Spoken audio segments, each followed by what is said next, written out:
जय भीम फ्रेंड्स, आज के इस वीडियो में हम एक्सप्लेन करने जा रहे हैं, बताने जा रहे हैं कि जो ये चार युग होते हैं, त्रेता, त्रेता, द्वापर एंड कलियुग, ये जो चार युग होते हैं इनका ओरिजिनल मीनिंग क्या है।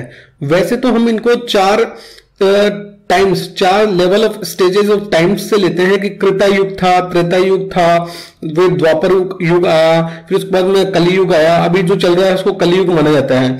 लेकिन ये जो वर्ड्स हैं इनका ओरिजिनल मीनिंग क्या है। तो जो ये कृता युग, त्रेता युग, द्वापर युग, कलियुग है, जब सृष्टि का निर्माण होता है तो कृता युग से स्टार्ट होता है, फिर उसके बाद त्रेता युग आता है, द्वापर युग, कलियुग, और कलियुग के बाद में सृष्टि पूरी तरह से खत्म हो जाती है, फिर दोबारा से वापस कृता युग स्टार्ट होता है और फिर कृता युग से सृष्टि का वापस से निर्माण होता है।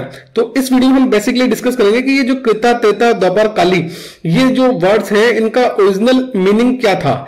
इसके लिए हम चलते हैं बाबा साहब अम्बेडकर द्वारा लिखी गई बुक रिडल इन हिंदुइज्म की रिडल नंबर 13। रिडल नंबर 13 क्या है? रिडल नंबर 13 है द रिडल ऑफ अहिंसा। ये जो है रिडल ऑफ अहिंसा, इसके अंदर हम चलते हैं। तो फ्रेंड्स, हम आ गए हैं रिडल नंबर 13 के अंदर, द रिडल ऑफ अहिंसा, यानी अहिंसा की पहली, है ना। बेसिकली बाबा साहब ने इस रिडल के अंदर ये पूछा है कि जो वैदिक आर्यंस ओरिजिनली थे वो हिंसक थे, है ना, हिंसक थे, हर तरह का मांस खाते थे, हर तरह का मतलब हिंसा करते थे। लेकिन क्या ऐसा हुआ कि बाद में वो अहिंसक बन गए, ये इस चीज में एक्सप्लेन किया है।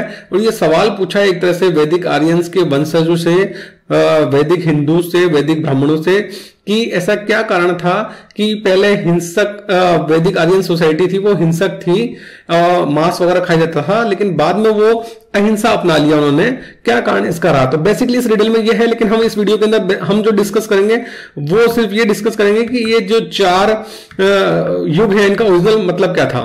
तो बाबा साहब यहाँ कहते हैं कि the Aryans were a race of gamblers, जो आर्य थे वो जुआरियों की रेस थे, मतलब जुआ खेलना उनका एक बहुत ही पसंदीदा खेल था।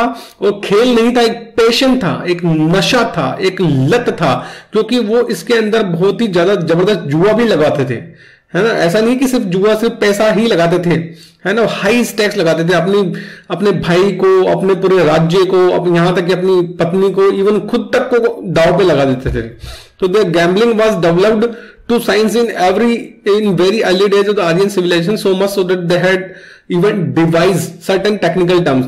तो जो गैम्बलिंग को एक तरह से मतलब साइंस माना जाता था, एक तरह से विज्ञान माना जाता था, साइंस, मतलब इतना जबरदस्त डेवलप कर लिया गया था जुए को, गैम्बलिंग को, कि इसको साइंस का दर्जा दे दिया गया था।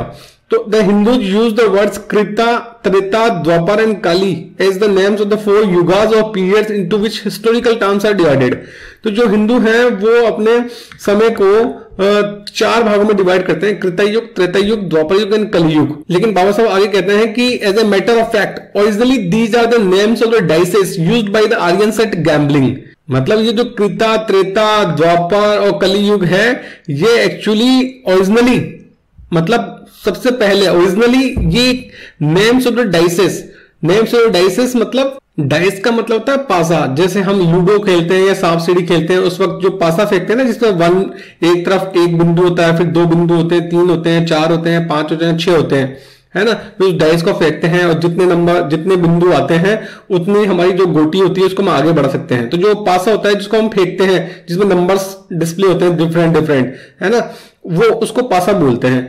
तो जो ये पासा था, डाइस था, तो जो सबसे जो लकी वाला पासा था उसको तो बोलते थे Krita. The luckiest dice was called Krita and the unluckiest was called Kali, है ना। तो जो पासा था ना जो फेंकते थे, जो सबसे लकी वाला था उसको तो बोलते थे कृता, और जो सबसे अनलकी वाला पासा था उसको बोलते थे कलि। और बीच में त्रेता और द्वापरा व इंटरमीडिएट बिटवीन, और जो त्रेता और द्वापर जो पासा था वो इंटरमीडिएट बीच के पासे हुआ करते थे। वो बहुत ज्यादा लकी भी नहीं थे और बहुत ज्यादा अनलकी भी नहीं थे। सो फ्रेंड्स आई होप कि ये इसमें आपको समझ में आ गया होगा कि जो ये त्रेता, कृता युग जो बोलते हैं, कलयुग बोलते हैं, द्वापर युग बोलते हैं, ये एक्चुअली डाइसेस के नाम थे और बाद में इनको युगों का नाम दे दिया गया। ओरिजिनली ये डाइसेस के नाम थे। सबसे जो लकी वाला डाइस था वो कृता था, सबसे अनलकी वाला कलि था, और बीच वाले जो थे त्रेता और द्वापर थे। ओरिजिनली डाइसेस के नाम थे और बाद में इनको युगों का नाम दे दिया गया। तो आई होप कि ये कॉन्सेप्ट आपको क्लियर हो गया होगा। Thanks for watching the video. जय भीम।